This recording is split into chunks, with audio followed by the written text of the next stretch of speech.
Let me see. It's another Friday, and today what we're going to be doing is, well, we're just going to be talking about what's been going on for the past week while I'm getting this bike put together, because I've got a customer that's wanting to check out this bike. She wants to test ride it. So we've got to get it put together first. So we're going to get it out. So let's see what's been going on this week. The weather, thank goodness we're over these 100-degree days. It actually feels great outside. I don't know what the temperature is. We actually have it right over there. 79, it says. 79 degrees.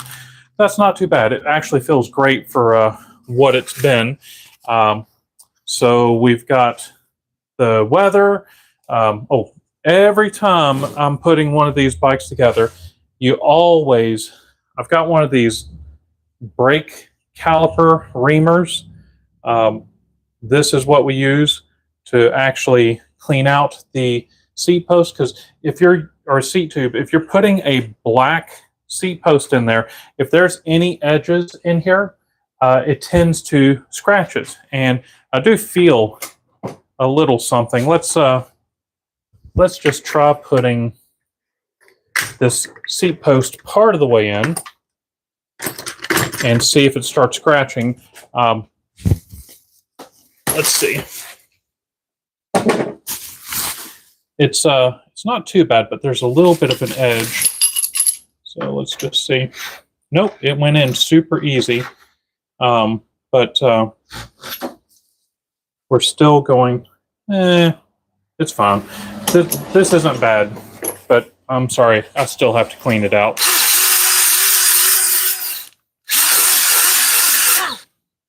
Much better. Let's see. Chris Chatfield says, hi, Jason. That's Chris is actually from the wonderful, he's across the pond in England, so it's good to hear from you, Chris. Chris there, he's got his own little YouTube channel, and I haven't seen any stuff lately, Chris. Hopefully you're going to be doing something. It's possible I've been missing it, but Chris has got a pretty cool little YouTube channel. I am trying to find, there's a seat around here somewhere. Helps to get it out of the box. Let me see, what else is going on? So y'all get to see me going through this stuff, getting these things put together. Let me see. I've been working on a buddy's Specialized big hit. It's like a 2004 big hit, and boy, has that been an issue getting parts for it. He wanted a Marzocchi 58 fork. That's it's like a $1,050 fork. So we got that ordered for him and got it in, and the steer tube on that was so long. I actually cut it down just a little bit to make it a little easier to install it, and I went to go put it on. Chris says, my son is my editor and just started work. I lost the thing. Started work. And he fired him. Oh my gosh. Well, you know, the thing is, that's probably for the best, because I'm sure his other job He's laying him off, excuse me, until he settles in. Yeah, I'm sure his other job pays more. Zombie King wants to know if you're twins with Isaac. No relation. Don't know who that is. No. Yes, they're twins. Yes. That's my lovely wife that just answered for me. We are indeed twins. And so he's got his channel, and he's doing okay. You know, I'm hoping that maybe I'll be able to do 1/10 of what he does. I'm planning on continuing to do this until I reach 100,000 subscribers, or I just get tired of doing it, or if my wife tells me to stop. Either way, it can happen. But Tell them what you're doing. so what I'm doing here is whenever you're installing a seat tube or seat post, you actually want to grease Ha the Ike. seat post. But I got you. And your brother is always nice to watch. To you all. Well, Couldn't thank read you that very fast. much. So what we're doing here is we're making sure that we put some sort of an anti-seize or a grease on the seat post. Now, you always want to do this for aluminum frames or steel frames. You can do it for some carbon fiber frames, but there is another grease that's best for it. It's called Fiber Grip. It is a special kind of grease, specially formulated for carbon frames that has a little bit of a texture to it. It's almost like grease with sand thrown into it. So it creates enough friction that you don't have to tighten the, sorry, it's loud out there. It's raining. You don't have to tighten the clamp quite so much to keep the seat post from moving. So we're going to get this put in, and we're going to tighten this to, there is no torque spec on this, but from what I have noticed from bikes that do have the torque specs, what I found is if it's a 4mm Allen head, then you tend to tighten that to 5 to 6 Newton meters. If it's a 5, then you tend to tighten it 6 to 8 Newton meters, that type stuff. So you always seem to go up, but always check the torque spec. Don't use that. I'll only use that if there is no torque specs listed. Let me see what else has been going on, sweetie. Oh, I had a customer get so upset with me today. Okay, here's the deal. If you need some help, don't pull next to my shop, in the alleyway there, and stand there waiting for me to come out, because I can only see out the front. I can't see out the back. There's no windows, or no windows on the side. But the customer got upset with me and started yelling outside. I heard yelling outside, "Well, I guess I'm going to go to Walmart to get this." So the person pulled up next to my building and got out of the truck, didn't bother coming in, didn't stand out in front, and got mad at me because I didn't help them out. So if you need some help, please go into the store or call to get us. help. Or call. We'll yes. come out. He could have come up to the front door, but he didn't bother opening up the door or anything. Actually, wait a second. No, the door was open. That's how I kind of heard him yelling, because if the door was closed, I don't think I would have heard that. Let's see. I made a list. What else is going on? Let me see. The big hit. We talked about, well, how the Marzocchi. I'm very upset with Marzocchi because we did order this fork, and they said nowhere that this head tube had to be 130 millimeters or less. The head tube on that bike over there is like 163 millimeters. So it's more than an inch taller than what the Marzocchi would work with. Didn't say that anywhere. So I ended up cutting that steer tube to get it easier to install, and went to go install it. Steer tube, plenty of room. I didn't cut too much steer tube off, but the stanchions on the So fork if it was a steel from Pittsburgh and made in Arizona, would you support it to make new vehicles from it?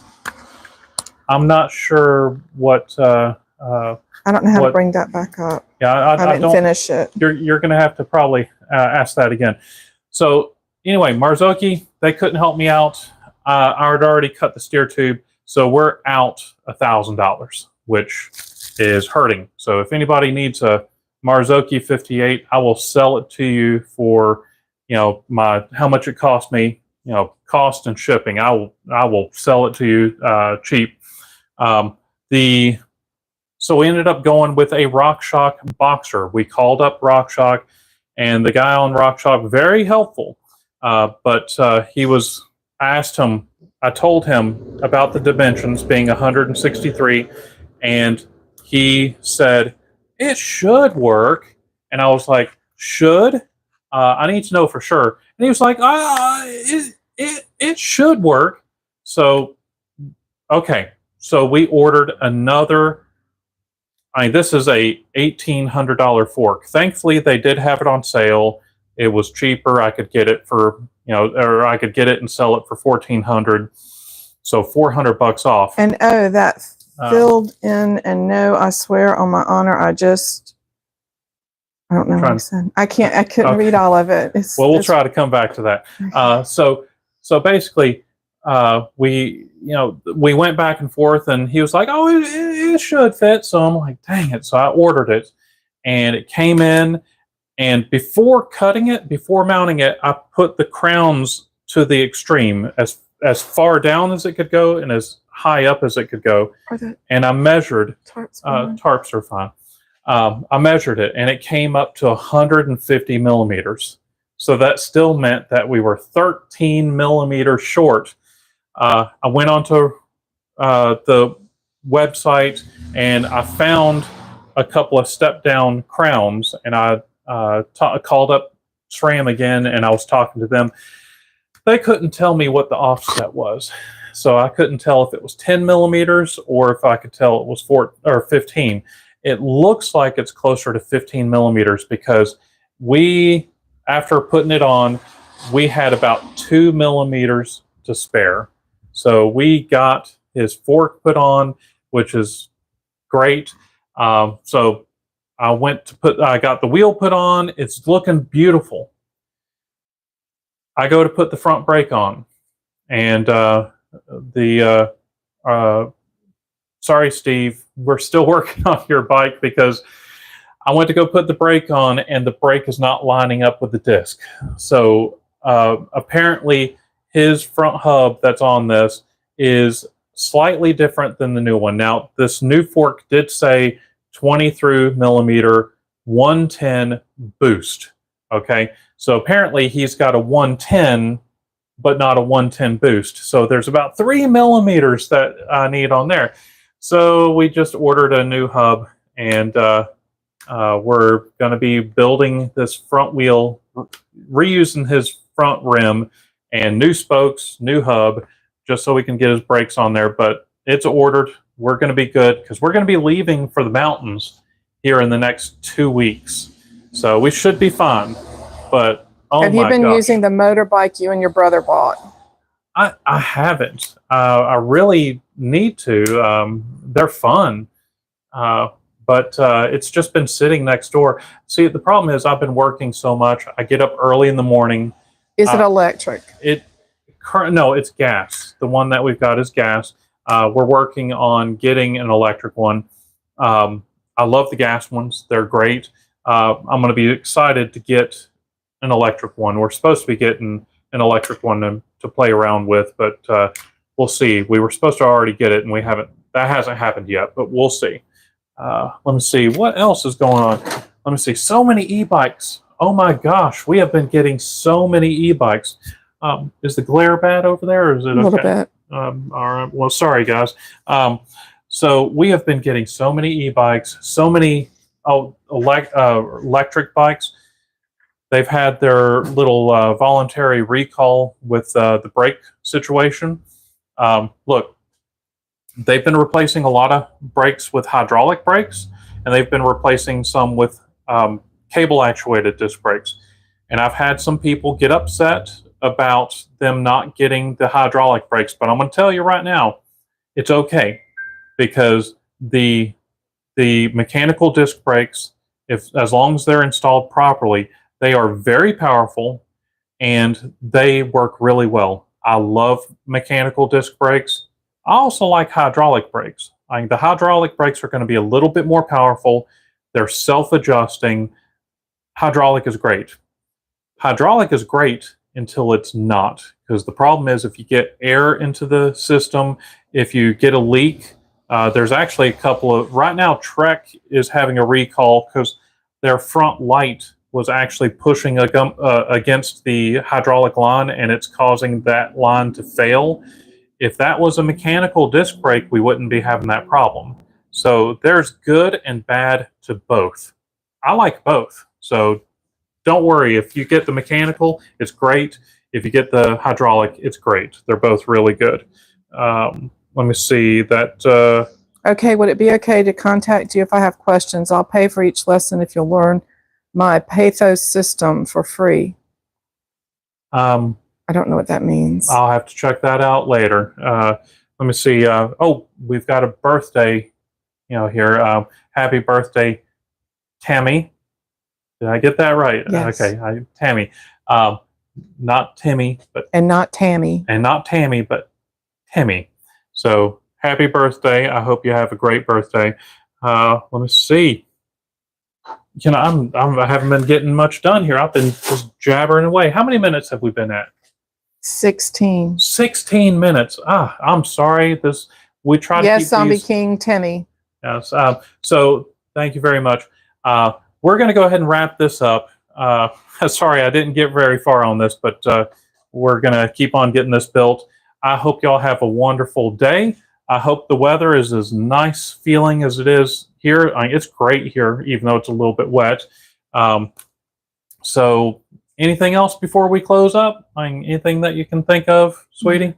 No? All right. Her arm is getting tired, so we're going to go ahead and wrap this up. So thank y'all very much.